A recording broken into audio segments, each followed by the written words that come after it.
അഴലേറും ജീവിതമരുവിൽ നീ തളരുകയോ ഇനി സഹജേ. അഴലേറും ജീവിതമരുവിൽ നീ തളരുകയോ ഇനി സഹജേ.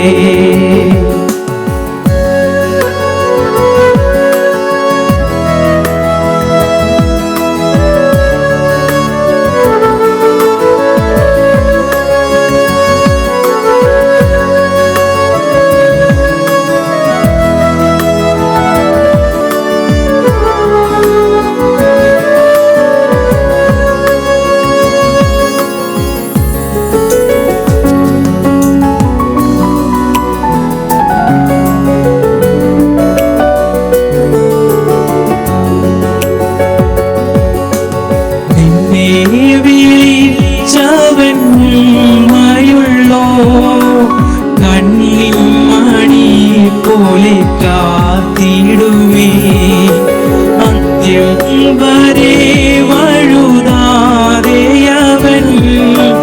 താങ്ങി നടത്തിടും പൊൻകരത്താൽ. അഴലേറും ജീവിതമരുവിൽ നീ തളരുകയോ ഇനി സഹജേ.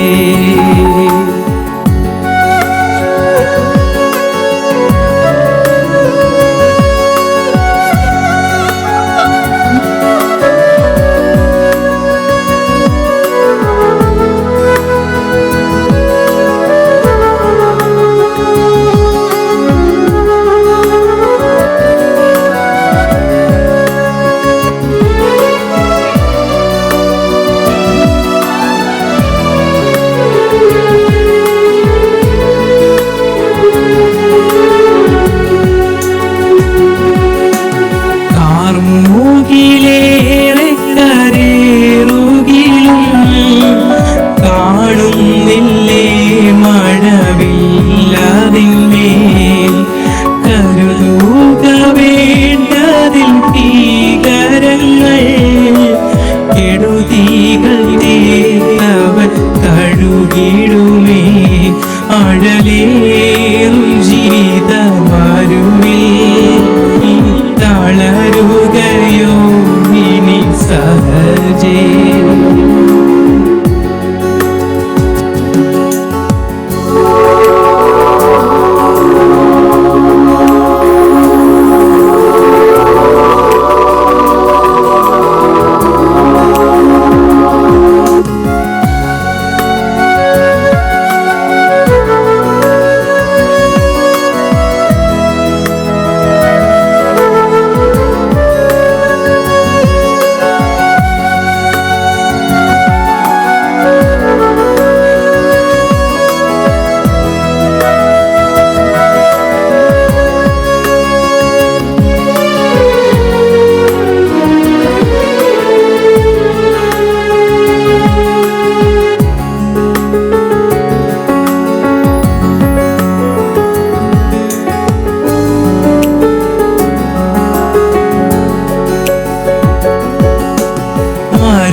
ഭൂപ്രയാണത്തിൽ ചാരിടുവാൻ ഒരു നല്ല നായകൻ നിനക്കില്ലയോ.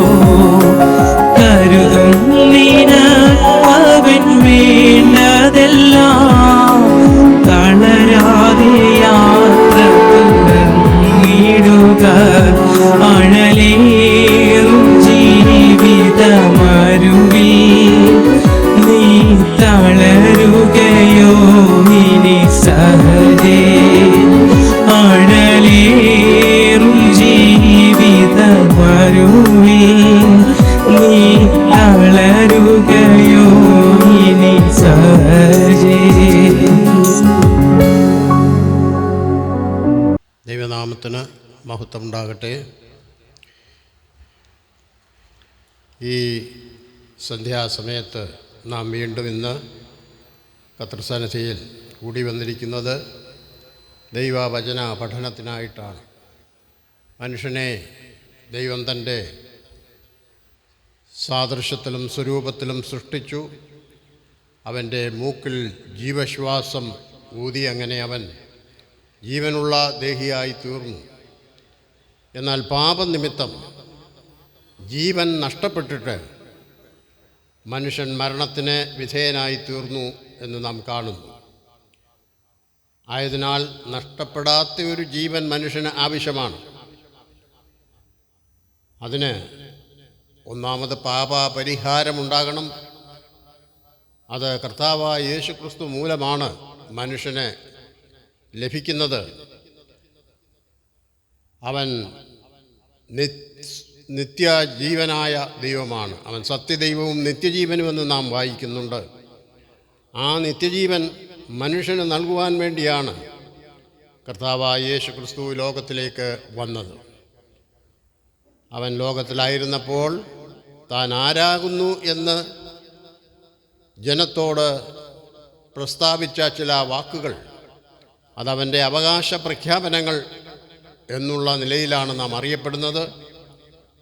അതിൽ അവൻ ആദ്യം പറഞ്ഞത് ഞാൻ ജീവൻ്റെ അപ്പമാകുന്നു എന്നതായിരുന്നു. രണ്ടാമത് ഞാൻ ലോകത്തിൻ്റെ വെളിച്ചമാകുന്നു എന്ന് കർത്താവ് പ്രഖ്യാപിച്ചു. ഈ രണ്ട് പ്രഖ്യാപനത്തോടുള്ള ബന്ധത്തിൽ നാം കഴിഞ്ഞ 2 ദിവസമായി ഈ വിഷയം ചിന്തിച്ചു. കർത്താവായ യേശുക്രിസ്തുവിൻ്റെ അവകാശ പ്രഖ്യാപനങ്ങൾ. അതിൽ മൂന്നാമത് കർത്താവ് പറഞ്ഞ പ്രഖ്യാപനമാണ് ഞാൻ വാതിലാകുന്നു.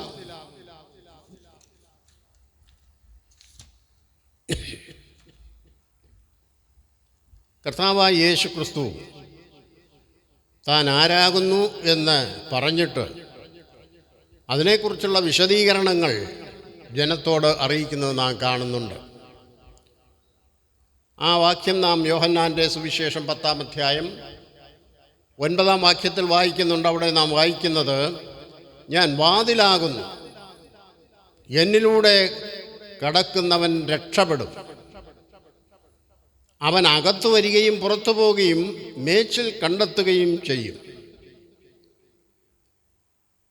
അപ്പോൾ ഇവിടെ കർത്താവ് പറയുന്നത് ഞാൻ വാതിൽ ആകുന്നു.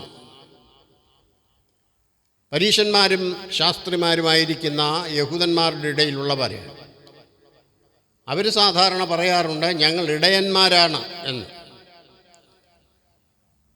തങ്ങളാകുന്നു യഥാർത്ഥ ഇടയൻ എന്ന് വാദിക്കുന്ന പരീശന്മാരോടാണ് കർത്താവ് സംസാരിക്കുന്നത്. കർത്താവായ യേശുക്രിസ്തു ചെയ്ത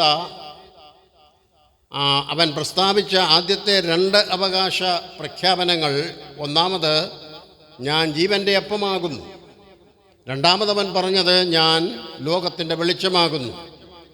അത് കഴിഞ്ഞ് മൂന്നാമത് താൻ പ്രഖ്യാപിച്ചതാണ് ഞാൻ വാതിലാകുന്നു എന്നുള്ള വിഷയം.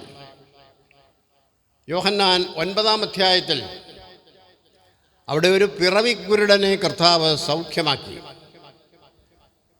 അവൻ്റെ കണ്ണ് തുറന്ന ശേഷം കർത്താവ് ജനത്തോട് പറഞ്ഞതാണ് കാണാത്തവർ കാണുവാനും കാണുന്നവർ കുരുടനാകുവാനും ഇങ്ങനെ ന്യായവിധിക്കായിട്ട് ഞാൻ ലോകത്തിൽ വന്നു.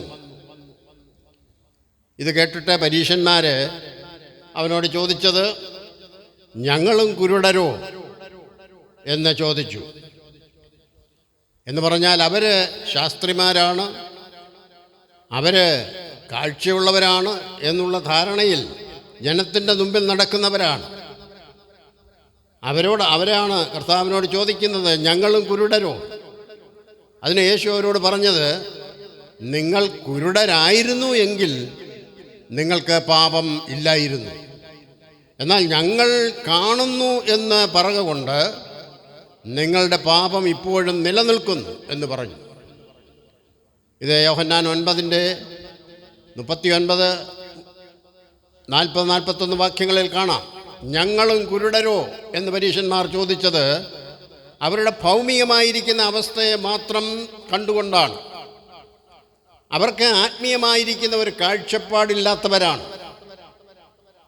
അങ്ങനെയുള്ള ഏവർക്കും, അഥവാ ആത്മീക കാഴ്ചപ്പാട് ലഭിക്കാത്ത ഏവർക്കും ന്യായവിധി ഉണ്ടാകും. എന്നാൽ കർത്താവെ, ഞങ്ങൾക്ക് ആത്മീയ കാഴ്ച ലഭിക്കണമെന്ന് പറഞ്ഞുകൊണ്ട് കർത്താവിൻ്റെ അടുക്കൽ വരുന്നവർക്ക് ആത്മീയ കാഴ്ച ലഭിക്കുകയും അവർ കർത്താവായ യേശു ക്രിസ്തു എന്ന വാതിലിലൂടെ സ്വർഗത്തിലേക്ക് കടക്കുവാൻ ഇടയായി തീരുകയും ചെയ്യും. ഇതിനായിട്ടാണ് താൻ ലോകത്തിൽ വന്നത്. തങ്ങൾ കുരുടരല്ല എന്ന് വാദിക്കുന്ന പരീശന്മാരുടെ ആത്മീകമായ അന്ധതയെക്കുറിച്ച് അവർക്ക് അറിവ് കൊടുത്തിട്ടും അവരത് ഗ്രഹിക്കാതെ ക്രിസ്തുവിനെ അനുസരിക്കാതെയും ഇരുന്നു എന്നുള്ളത് നമുക്ക് കാണാൻ കഴിയും. യഹൂദന്മാരുടെ പൂർവികന്മാർ അവർ സ്വയം കുരുടരാകുന്നു എന്ന് സമ്മതിച്ചിരിക്കുന്ന തിരുവെഴുത്തുകൾ നമുക്ക് കാണാനായിട്ട് കഴിയും. അവരുടെ ആത്മീയ അന്ധതയെക്കുറിച്ച് അവർ തന്നെ പറയുന്നത് തിരുവെഴുത്തിലുണ്ട്. യെശയ്യാ 59:10 നാം വായിക്കുന്നത്, ഞങ്ങൾ കുരുടന്മാരെ പോലെ ചുവർ തപ്പി നടക്കുന്നു, കണ്ണില്ലാത്തവരെ പോലെ തപ്പിത്തടഞ്ഞു നടക്കുന്നു. ഞങ്ങൾ പ്രകാശത്തിനായി കാത്തിരുന്നു, എന്നാൽ ഇതാ അന്ധകാരത്തിൽ ഞങ്ങൾ നടക്കുന്നു. ഈ കാര്യം അവർ സ്വയം സമ്മതിച്ചതാണ്. അവർ കുരുടന്മാരാണ്, അന്ധതയിൽ നടക്കുന്നവരാണ്, തപ്പിത്തടഞ്ഞ് നടക്കുന്നവരാണ് എന്നുള്ളത് ഈ പറയുന്ന പരീശന്മാരുടെയും ശാസ്ത്രിമാരുടെയും പിതാക്കന്മാർ മുമ്പ് സമ്മതിച്ചിട്ടുള്ളവരാണ്. എന്നാൽ കർത്താവായ യേശു ക്രിസ്തു വന്നത് കുരുട്ട് കണ്ണുകളെ തുറക്കുവാൻ വന്നതാണ്. പക്ഷേ അവനെ യഹൂദന്മാർ തിരിച്ചറിഞ്ഞില്ല. നാം വായിക്കുന്നു, ബദ്ധന്മാരെ കുണ്ട്രയിൽ നിന്നും അന്ധകാരത്തിൽ ഇരിക്കുന്നവരെ കാരാഗ്രഹത്തിൽ നിന്നും വിടുവിക്കുവാനാണ് ക്രിസ്തു വന്നതെന്ന്. യെശയ്യാ 42:6. ഞാൻ ലോകത്തിൻ്റെ വെളിച്ചമാണെന്ന് പ്രഖ്യാപിക്കുകയും തെളിയിച്ചു കൊടുക്കുകയും ചെയ്ത കർത്താവായ യേശു ക്രിസ്തുവിൽ യഹൂദന്മാർക്ക് വിശ്വസിക്കുവാനായിട്ട് കഴിഞ്ഞില്ല. കണ്ണുണ്ടായിട്ടും കുരുടന്മാരായിട്ട് തന്നെ അവർ ജീവിച്ചു. യെശയ്യാ 43:8 അത് കാണാം. അതുകൊണ്ട് കർത്താവ് അവരെ വിളിച്ചതെന്താണ്? കുരുടന്മാരായ വഴികാട്ടികളെന്നാണ്. മത്തായി 15:14 കുരുടൻ കുരുടനെ വഴികാട്ടിയാൽ ഇരുവരും കുഴിയിൽ വീഴുമെന്ന് കർത്താവ് പറഞ്ഞു. അവരുടെ അന്ധത കർത്താവ് അവർക്ക് പറഞ്ഞ് വെളിപ്പെടുത്തി. അതവർക്ക് തെളിയിച്ചു കൊടുക്കുകയും ചെയ്തു, നിങ്ങൾ അന്ധന്മാരാകുന്നു എന്നുള്ളത്. എങ്ങനെയാണ് തെളിയിച്ചു കൊടുത്തത്? ചില കാര്യങ്ങൾ നമുക്ക് കാണാൻ കഴിയും പുതിയ നിയമത്തിൽ തന്നെ. കർത്താവ് പറയുന്നു, ആരെങ്കിലും മന്ദിരത്തെ ചൊല്ലി സത്യം ചെയ്താൽ ഏതുമില്ല എന്നും മന്ദിരത്തിലെ സ്വർണത്തെ ചൊല്ലി സത്യം ചെയ്യുന്നവനോ കടക്കാരനാകുന്നു എന്നും പറയുന്ന കുരുടന്മാരായ വഴികാട്ടികളെ, നിങ്ങൾക്ക് ഹാ കഷ്ടം. മൂഢരും കുരുടരുമായ വഴികാട്ടികളെ, ഏതാണ് വലുത്? സ്വർണമാണോ? സ്വർണത്തെ ശുദ്ധീകരിക്കുന്ന മന്ദിരമാകുന്നുവോ? മത്തായി 23:16-17 വാക്യങ്ങളിൽ അതുണ്ട്. ഇവിടെ ദ്രവ്യാഗ്രഹികളായിരിക്കുന്ന വിഗ്രഹാരാധികൾക്ക് മന്ദിരത്തേക്കാൾ വലുത് അതിൽ വച്ചിരിക്കുന്ന സ്വർണമാണ്.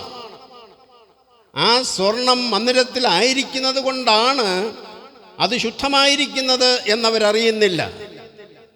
അതേ സ്വർണം തന്നെ ഒരു വിഗ്രഹത്തിലാണെങ്കിൽ അത് അശുദ്ധമായിരിക്കുമല്ലോ. ആ കാര്യം അവർ ഗ്രഹിക്കുന്നില്ല. കർത്താവ് വീണ്ടും അവരോട് പറഞ്ഞത്, യാഗപീഠത്തെ ചൊല്ലി സത്യം ചെയ്താൽ ഏതുമില്ല, അതിന്മേലുള്ള വഴിപാട് ചൊല്ലി സത്യം ചെയ്താൽ അവൻ കടക്കാരനാകുന്നു എന്ന് നിങ്ങൾ പറയുന്നു. കുരുടന്മാരായ വഴികാട്ടികളെ, ഏതാണ് വലുത്? വഴിപാടാണോ വലുത്, അതോ വഴിപാടിനെ ശുദ്ധീകരിക്കുന്ന യാഗപീഠമാകുന്നുവോ?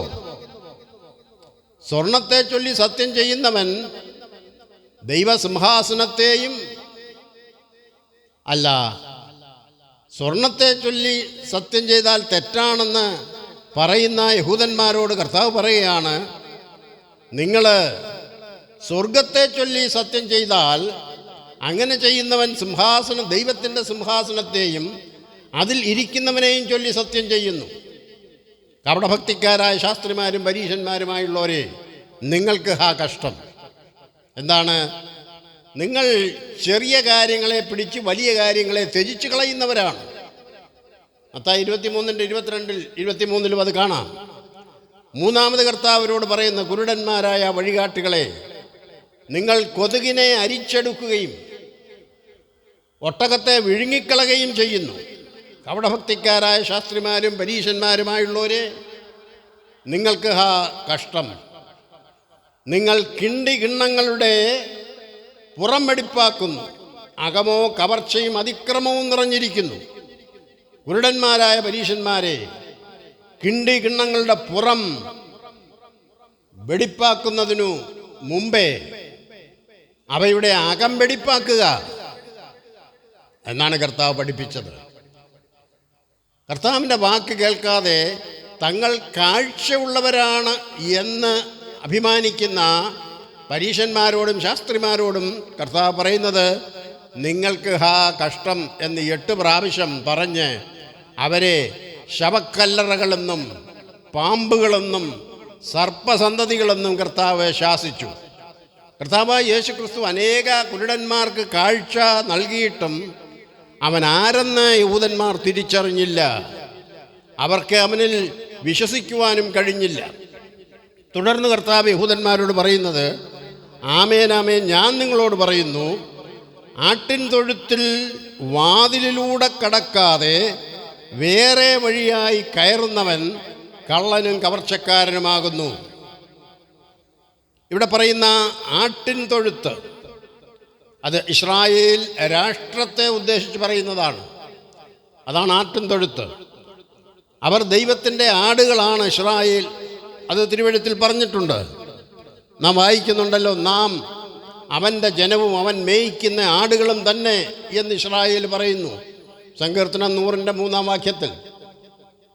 ഇനി ദൈവം അവരെക്കുറിച്ച് പറയുന്നത്, എൻ്റെ മേച്ചിൽപ്പുറത്തെ ആടുകളായി എൻ്റെ ആടുകളായുള്ളവരെ, നിങ്ങൾ മനുഷ്യരത്രേ, ഞാനോ നിങ്ങളുടെ ദൈവമെന്നും യഹോവയായ കർത്താവിൻ്റെ അരുളപ്പാട്.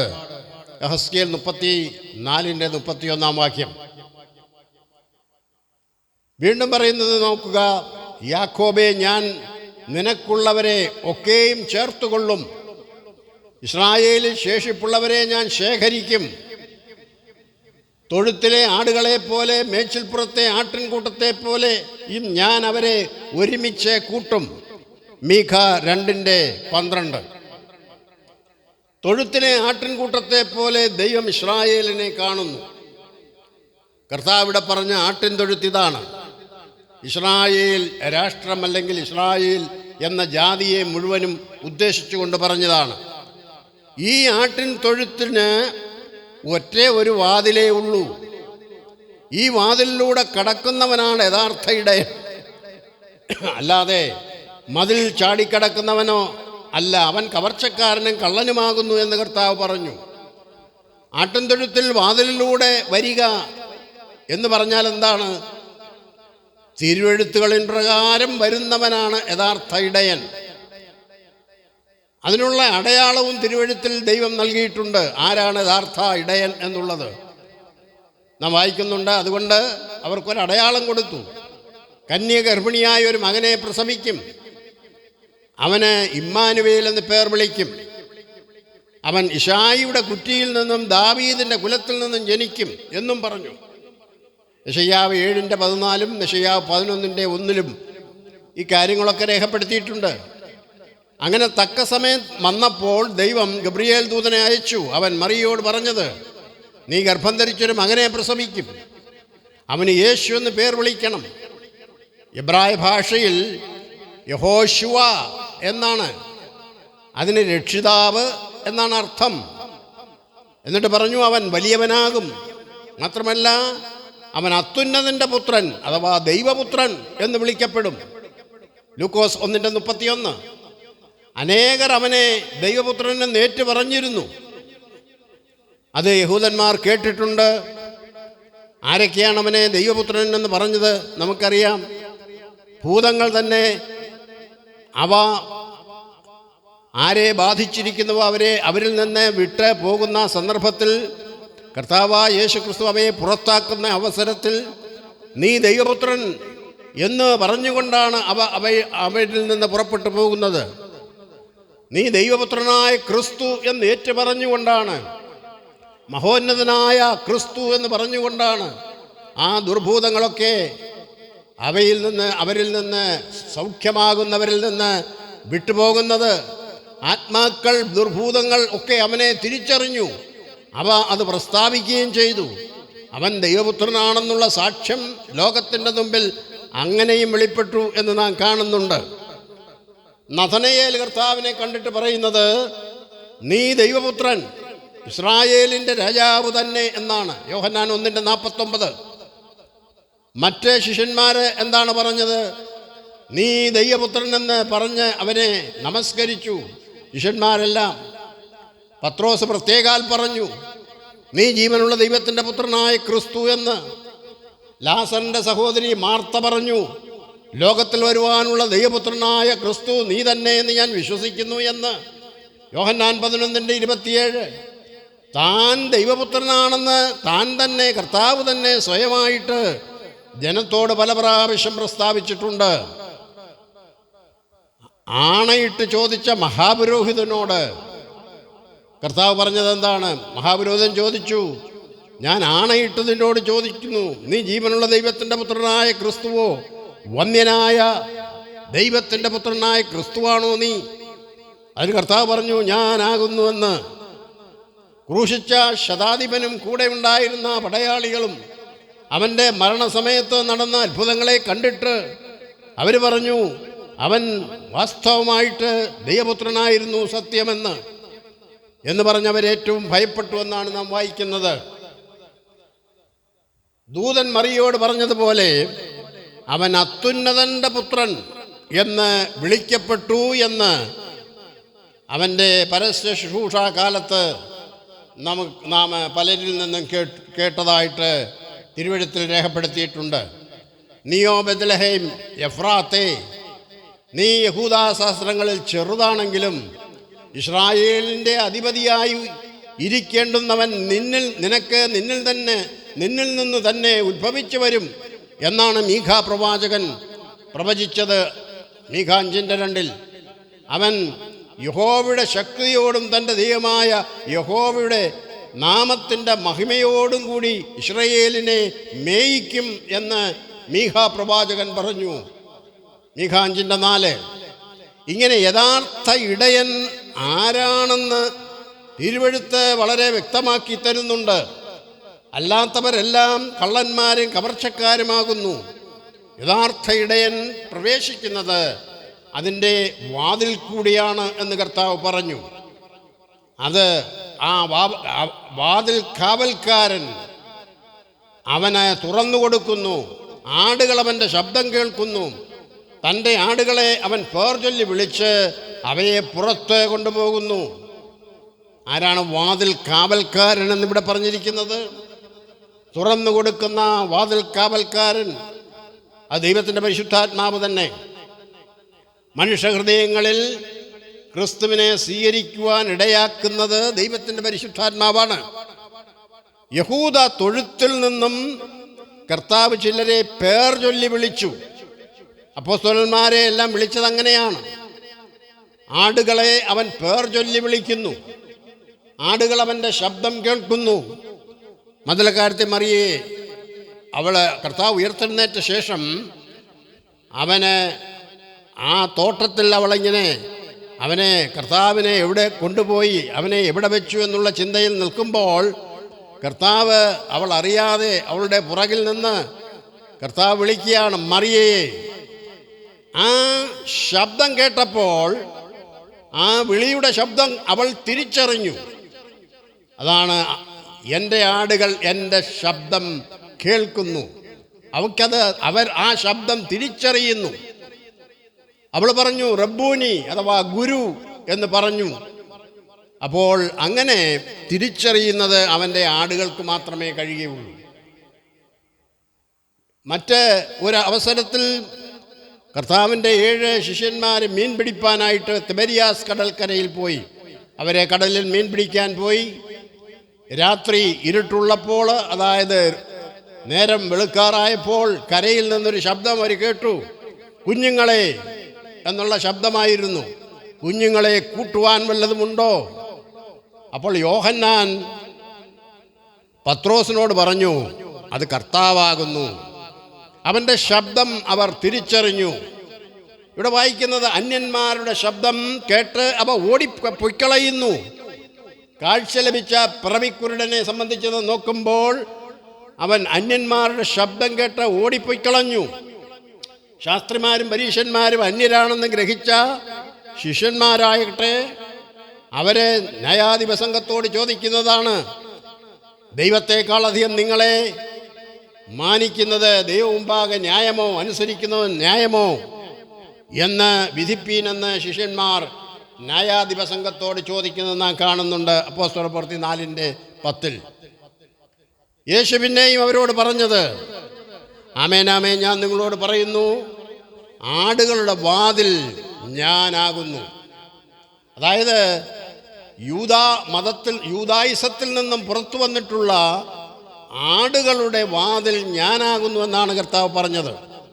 വക്രതയും കോട്ടമുള്ള തലമുറയിൽ നിന്നും രക്ഷിക്കപ്പെട്ട ആടുകളുടെ വാതിൽ അത് കർത്താവായ യേശു ക്രിസ്തു ആകുന്നു എന്നാണ്. യോഹന്നാൻ 10:1 പറയുന്നത്, ആട്ടിൻ തൊഴുത്തിൻ്റെ ആടുകളുടെ വാതിൽ ഞാൻ ആകുന്നു. ആട്ടിൻ തൊഴുത്തിൻ്റെ വാതിലെന്ന് പറയുമ്പോൾ അത് തിരുവെഴുത്തുകളെ ഉദ്ദേശിച്ച് പറയുന്നതാണ്. 7-ാം വാക്യത്തിൽ പറയുന്നു, ആടുകളുടെ വാതിൽ കർത്താവായ യേശു ക്രിസ്തു തന്നെ എന്ന്. യോഹന്നാൻ 10:1 പറയുന്ന ആട്ടിൻ തൊഴുത്തിൻ്റെ വാതിലെന്ന് പറയുന്നത് അത് തിരുവെഴുത്തുകളെ ഉദ്ദേശിച്ച് പറയുന്നതാണ്. എന്നാൽ 7-ാം വാക്യത്തിൽ പറയുന്നത് ആടുകളുടെ വാതിൽ എന്ന് പറയുന്നത് അത് കർത്താവായ യേശു ക്രിസ്തു തന്നെയാണ്. യഹൂദമതമാകുന്ന ആ യൂദായിസത്തിൽ നിന്നും പുറത്തു വന്ന് യഥാർത്ഥ ആട്ടിൻകൂട്ടത്തിലേക്ക് വരുന്ന ആടുകളുടെ വാതിലാകുന്നു കർത്താവ്. കർത്താവ് പറഞ്ഞു, എനിക്ക് മുമ്പേ വന്നവർ എന്ന് ഉദ്ദേശിച്ചത് ആരൊക്കെയാണ്? മലാഖി മുതൽ ഇങ്ങോട്ട് കർത്താവായ യേശു ക്രിസ്തുവിൻ്റെ ആ മനുഷ്യാവതാരം വരെയുള്ള ഏകദേശം 400 വർഷക്കാലത്തിൻ്റെ ഉള്ളിൽ യാതൊരു പ്രവാചക വാക്കുകളും ഇസ്രായേൽ ജനത്തിന് ലഭിച്ചിട്ടില്ല. ആ കാലഘട്ടം ദൈവം അല്പം അവരോട് ഇടപെടാതെ മാറി നിൽക്കുന്നതായിട്ടാണ് നമുക്ക് കാണുന്നത്.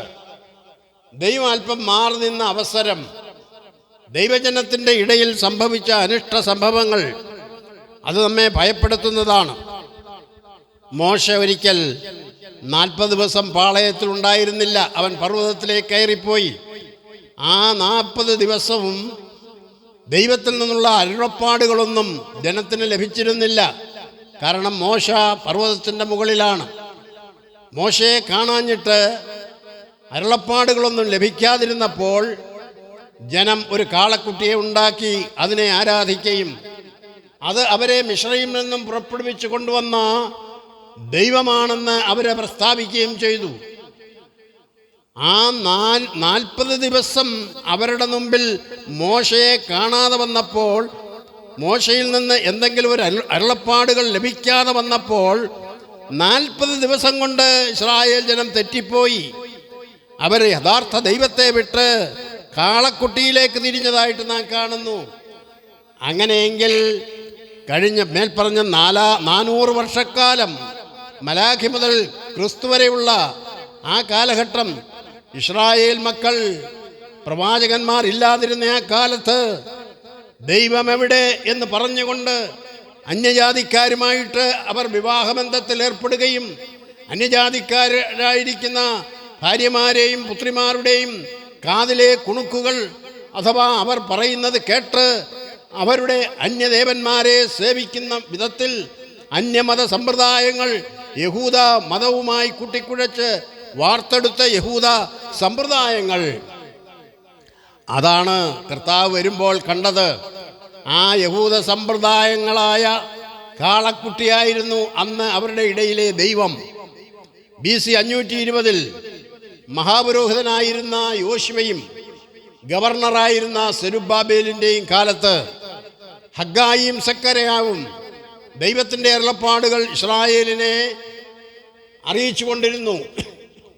അത് കഴിഞ്ഞ് ഏതാണ്ട് 120 വർഷത്തേക്ക് ജനത്തോട് ആരും സംസാരിച്ചില്ല, പ്രവാചകന്മാരില്ലായിരുന്നു. അപ്പോഴേക്കും ഇസ്രായേൽ ദൈവത്തെ വിട്ടകന്നുപോയി.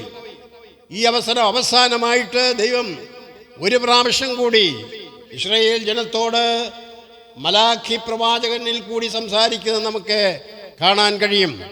BC 397 ജനത്തോട് അവൻ സംസാരിച്ചു. ദൈവം മലാഖിയിൽ കൂടി സംസാരിക്കുന്നത്. അക്കാലത്ത് പേർഷ്യൻ സാമ്രാജ്യത്തിൻ്റെ കീഴിലായിരുന്നു ജനം. അവിടെ നിന്ന് പിന്നീട് അത് ഗ്രീക്ക് സാമ്രാജ്യത്തിൻ്റെ കീഴിലേക്ക് മാറി. പക്ഷേ പേർഷ്യൻ സാമ്രാജ്യത്തിൻ്റെ കീഴിൽ അന്നുണ്ടായിരുന്ന ഇസ്രായേൽ ജനത്തെ ഭരിച്ചിരുന്നത് അന്നത്തെ ചക്രവർത്തിയായിരുന്ന അർത്ഥഹിഷ്ട രാജാവായിരുന്നു. അതത് രാജ്യങ്ങൾക്കുള്ള സ്ഥാനത്ത് അവരവരുടെ രാജ്യത്തു നിന്നുള്ളവരെ തിരഞ്ഞെടുത്ത് അതത് രാജ്യങ്ങൾക്ക് സംസ്ഥാനങ്ങൾക്ക് ഗവർണറാക്കുന്ന പതിവായിരുന്നു താൻ അവലംബിച്ചിരുന്നത്. അക്കാലത്ത് നെഹമ്യാവ് യഹൂദയ്ക്ക് ഗവർണറായിരുന്നു.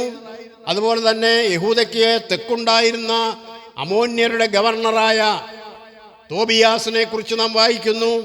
യഹൂദയ്ക്ക് വടക്കുള്ള ശമര്യയുടെ ഗവർണറായി സൻബല്ലത്തും ഭരണം നടത്തിയിരുന്നതായിട്ട് കാണാം. പേർഷ്യൻ ചക്രവർത്തിമാർ അന്ന് ആ നിലയിലായിരുന്നു ഗവർണർമാരെ നിയമിച്ചത്. അങ്ങനെ നിയമിക്കപ്പെട്ട ഗവർണർമാരായിരുന്നു തോബിയാസും സൻബല്ലത്തും. അവരെക്കുറിച്ച് നോക്കുമ്പോൾ നെഹമ്യാവിൻ്റെ കൂടെ അവർക്ക് വളരെ ശത്രുതയായിരുന്നു എന്ന് കാണാൻ കഴിയുന്നു. കാരണം നെഹമ്യാവ് ന്യായപ്രമാണപ്രകാരം ജനത്തെ നയിക്കുവാനായിട്ട് ആഗ്രഹിച്ച വ്യക്തിയായിരുന്നു. എന്നാൽ ആ കാലത്തെ ഇസ്രായേൽ അയൽ രാജ്യങ്ങളുമായിട്ട് വിവാഹ ബന്ധത്തിൽ ഏർപ്പെടുകയും അവരുടെ ആരാധന രീതി കൈക്കൊള്ളുകയും അവരുടെ ദേവന്മാരെ വണങ്ങിപ്പോരുകയും ചെയ്യുന്നവരായിരുന്നു. അന്നത്തെ ഇസ്രായേലിൻ്റെ മഹാപുരോഹിതനായിരുന്ന എല്യാശീബിൻ്റെ മകൻ ശമരിയ ഗവർണറായിരുന്ന സൻബല്ലത്തിൻ്റെ മകളെ വിവാഹം ചെയ്തിരുന്നു. നെഹമ്യാവ് 13:28 അത് കാണാം. കൂടാതെ അമോന്യരുടെ ഗവർണറായ തോബിയാസിൻ്റെ മകൻ പുരോഹിത വർഗത്തിൽപ്പെട്ട ഇസ്രായേലിലെ ശല്ലൂമിൻ്റെ മകളെ വിവാഹം ചെയ്തിരുന്നു. നെഹമ്യാവ് 6:18 നമുക്കത് കാണുവാനായിട്ട് കഴിയുന്നു. തോബിയാസ് തന്നെ യഹൂദ്യനായ ശബന്യാവിൻ്റെ മകളെ വിവാഹം ചെയ്തിരുന്നു. നെഹമ്യാവ് 6:18. ഇങ്ങനെ യഹൂദയിൽ അനേകർ അന്യ ജാതിക്കാരായിരിക്കുന്ന ആളുകളുമായിട്ട് സംബന്ധം കൂടുകയും അവരൊക്കെയും തമ്മിൽ ബന്ധുത ചേർന്ന് ഇണയില്ലാപ്പിണ കൂടി ദൈവത്തെ മുഷിപ്പിച്ചു എന്ന് കാണുവാൻ കഴിയും. അമോന്യരും മോവാബ്യരും അവരെ സംബന്ധിച്ച് അവർ ദൈവസഭയിൽ പ്രവേശിക്കരുത് എന്നാണ് നാം വായിക്കുന്നത്. നെഹമ്യാ 13:1.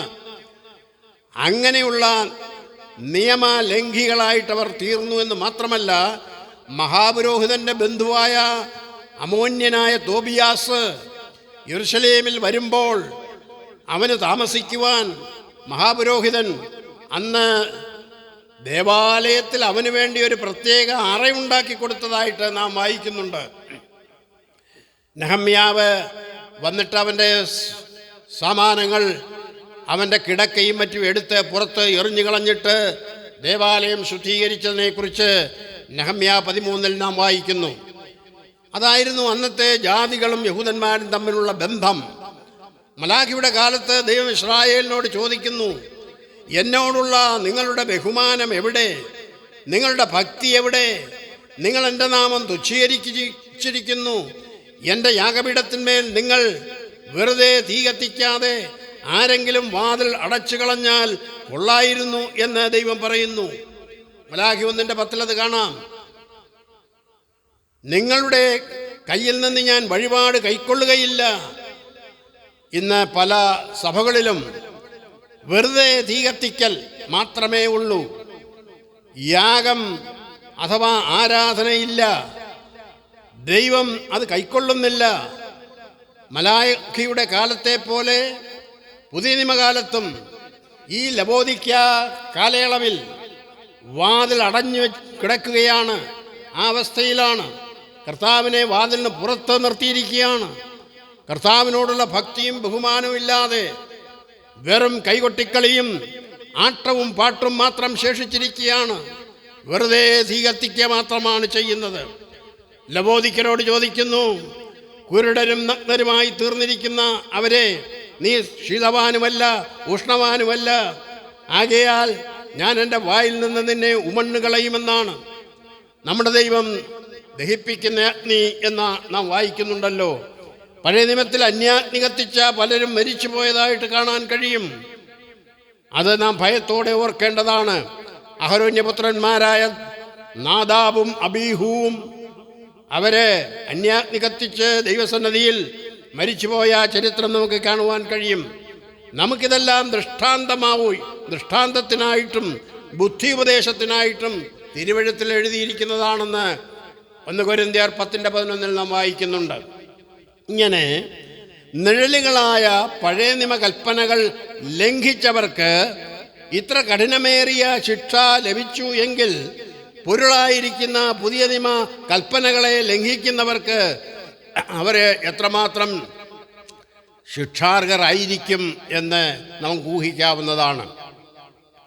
അവിടെ നാം വായിക്കുന്ന കർത്താവ്, എനിക്ക് മുമ്പേ വന്നവരെല്ലാം കള്ളന്മാരും കവർച്ചക്കാരും അത്രേ എന്ന് കർത്താവ് പറഞ്ഞു.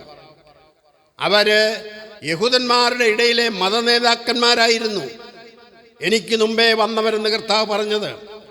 അന്ത്യോക്യസ് എപ്പിഫാനസിൻ്റെ കാലത്ത് എഴുന്നേറ്റ യൂദാ മക്കാബിയൻ മശിഹ ആണെന്ന് ചില യഹൂദന്മാർ കരുതിപ്പോന്നു. എനിക്ക് മുമ്പേ വന്നവരൊക്കെയും കള്ളന്മാരും കവർച്ചക്കാരുമായിരുന്നു എന്ന് കർത്താവ് പറഞ്ഞതിനോടുള്ള ബന്ധത്തിൽ അപ്പോസ്തലപ്രവൃത്തി 5:34 ഗമാലിയേല് ന്യായാധിപ സംഘത്തോട് പറയുന്ന കാര്യം ശ്രദ്ധേയമാണ്.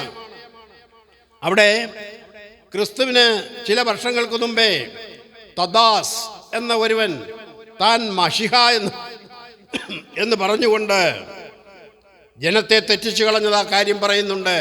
അവനും അവനോടുകൂടെ ഉണ്ടായിരുന്ന ആളുകൾ തെറ്റിപ്പോയിരുന്നു. അതുപോലെ മറ്റൊരുത്തൻ അവനും അപ്പോസ്തലപ്രവൃത്തി 21:28 പറയുന്നുണ്ട്. അവിടെ ലൂസിയാസ് എന്ന് പറയുന്ന സഹസ്രാധിപൻ പറയുകയാണ്, ഒരു മിശ്രൈമ്യൻ പണ്ട് 4000 പേരെയും കൂട്ടിക്കൊണ്ട് അവന് മരുഭൂമിയിലേക്ക് ഓടിപ്പോയി. അവനും ജനത്തെ തെറ്റിച്ചവനായിരുന്നു മശിഹ എന്ന് പറഞ്ഞുകൊണ്ട്. ഇതുപോലെ യേശുവിനെ കുറിച്ച് ചിലര് ഇവൻ മശിഹയാണോ അതോ മുമ്പ് വന്നവരെ പോലെ അവന് ജനത്തെ വഞ്ചിക്കുകയാണോ എന്ന് തമ്മിൽ പിറുപിറുത്തിരുന്നു. യോഹന്നാൻ 7:12 അത് കാണാം. എന്നാൽ കർത്താവായ യേശു അവരോട് പറയുകയാണ്, സത്യമായിട്ടും അതായത് ആമേൻ ആമേൻ, ഞാൻ നിങ്ങളോട് പറയുന്നു, ആടുകളുടെ വാതിൽ ഞാനാകുന്നു. യോഹന്നാൻ 10:7.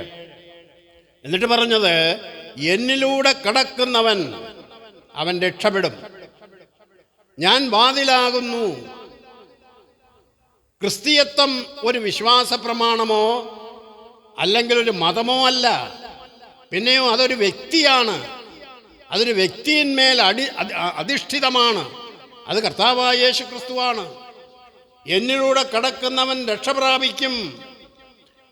അവൻ അകത്തു വരികയും പുറത്തു പോകുകയും ചെയ്യും. മേച്ചിൽ കണ്ടെത്തും എന്നാണ് കർത്താവ് പറഞ്ഞത്. വിശ്വാസത്താൽ കർത്താവിങ്കലേക്ക് വരുന്ന ഒരുവൻ അവൻ രക്ഷപ്രാപിക്കുകയും അവൻ കർത്താവിനെ ആരാധിക്കുകയും മേച്ചിൽ കണ്ടെത്തുകയും ചെയ്യും. അതിനുശേഷം പുറത്തുപോയി കർത്താവിൻ്റെ സൽഗുണങ്ങളെ സാക്ഷിക്കുന്നവനായിത്തീരും. അവയ്ക്ക് ജീവനുണ്ടാകുവാനും സമൃദ്ധിയായി ഉണ്ടാകുവാനും അത്രയും ഞാൻ വന്നിരിക്കുന്നത്. യോഹന്നാൻ 10:10. അതിനായിട്ടാണ് കർത്താവ് തൻ്റെ ജീവനെ നൽകിയത്.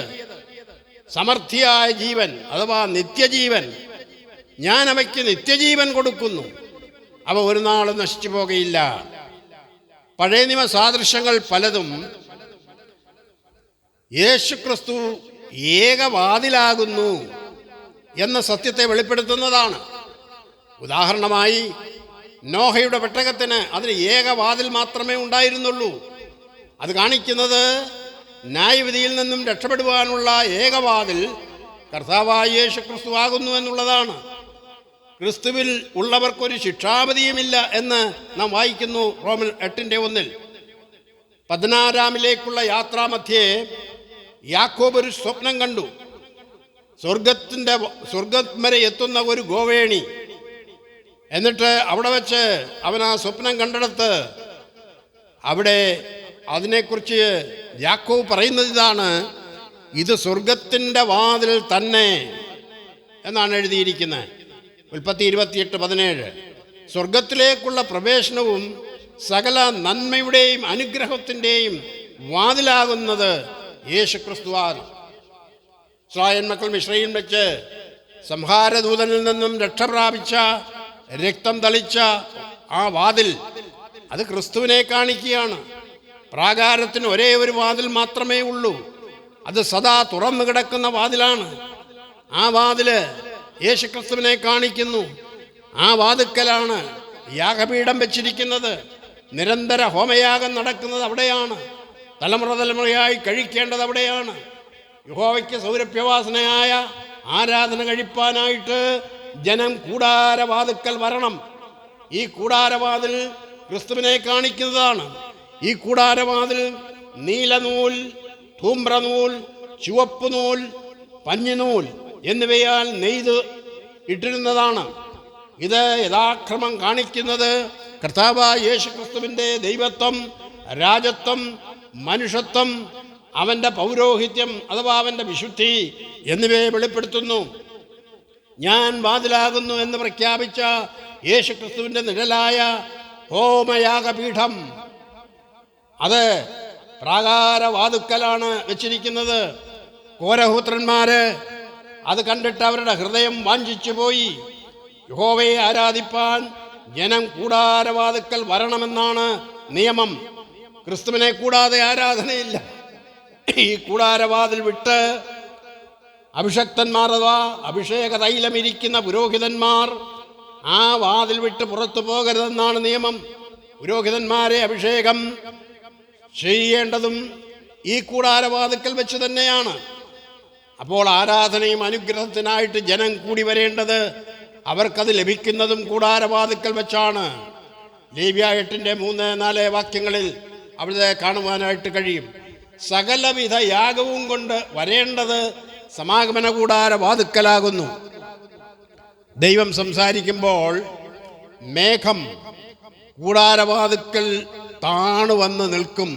ആവർത്തനം 31:5 അത് രേഖപ്പെടുത്തിയിട്ടുണ്ട്. ആരാധന യേശുക്രിസ്തുവിൽ കൂടി മാത്രമാകുന്നത് പോലെ ദൈവശബ്ദവും നാം കേൾക്കുന്നത് യേശുക്രിസ്തുവിലൂടെയാണ് നമുക്ക് ലഭിച്ചത്. ഏത് കാര്യത്തിൻ്റെയും ഒരു തീരുമാനമെടുക്കുവാൻ ജനം കൂടാരവാതിൽക്കൽ വന്ന് വേണം അത് തീരുമാനിക്കേണ്ടത്.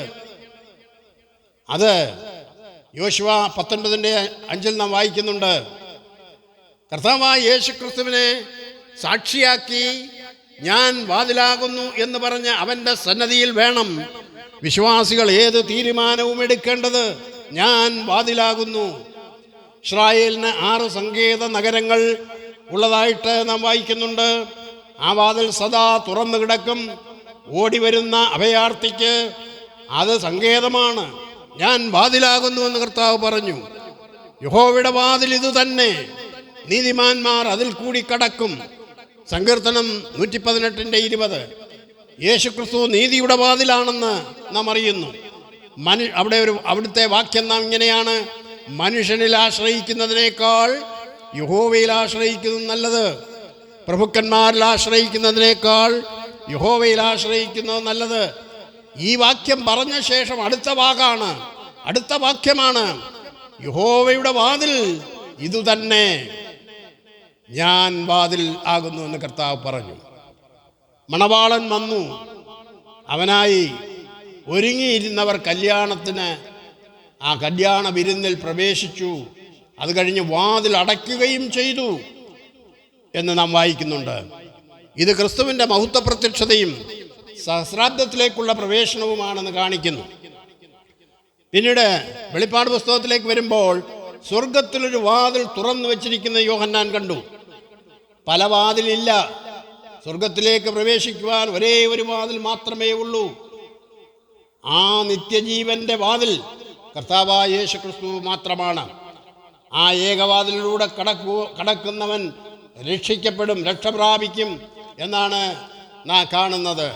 യേശു ക്രിസ്തു തൻ്റെ ജഡമരണത്താൽ തൻ്റെ ദേഹമെന്ന തിരശ്ശീലയിൽ കൂടി പിതാവിങ്കിലേക്കുള്ള ജീവനുള്ള പുതുവഴി നമുക്ക് തുറന്നു തന്നിരിക്കുകയാണ്. ഈ ഒരു വഴി അല്ലാതെ വേറെ വഴിയില്ല. ഞാൻ വാതിലാകുന്നു എന്ന് കർത്താവ് പറഞ്ഞു. ഗ്രീക്കിൽ ആ വാക്ക് ഈഗോ എയ്മി എ ഫ്യൂറ, ഐ ആം ദ ഡോർ എന്നാണ്. കർത്താവായ യേശു ക്രിസ്തു എന്ന ഏകവാതിൽ, അതിൽ കൂടി അല്ലാതെ പിതാവായ ദൈവത്തിങ്കിലേക്ക് വേറെ വഴിയില്ല. സ്വർഗത്തിലേക്ക് പ്രവേശിക്കുവാൻ വേറെ വഴിയില്ല. ദൈവത്തിങ്കിലേക്ക് അടുക്കുവാൻ വേറെ വഴിയില്ല. ദൈവത്തെ കാണുവാൻ വേറെ വഴിയില്ല. ആകയാൽ കർത്താവ് തൻ്റെ പരസ്യ പ്രഖ്യാപനത്തിൽ താൻ പറഞ്ഞത്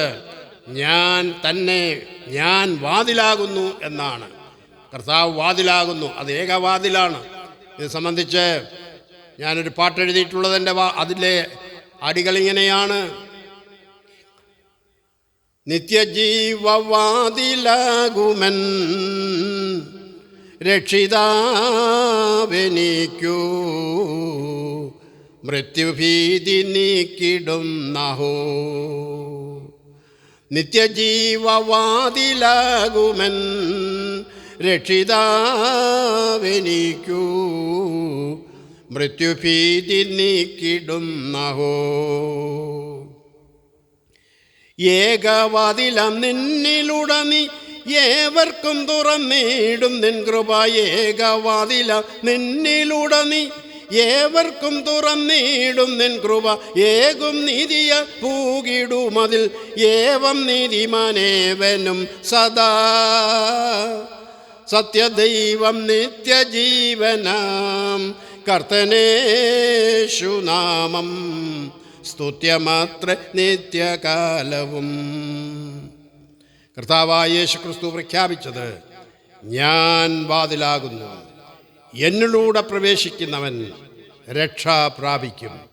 ഈ ഏകവാതിലായ കർത്താവായ യേശു ക്രിസ്തുവിലേക്ക് വന്ന് നിത്യജീവൻ പ്രാപിക്കുവാനും സ്വർഗം അവകാശമാക്കുവാനും കേൾവിക്കാരായ സകല ആളുകൾക്കും സകല വ്യക്തികൾക്കും പ്രിയപ്പെട്ടവർക്ക് ഏവർക്കും ദൈവം കൃപ ചെയ്യട്ടെ. അവൻ്റെ വലിയ നാമം എന്നും എന്നേക്കും വാഴ്ത്തപ്പെടുമാറാകട്ടെ. ആമേൻ.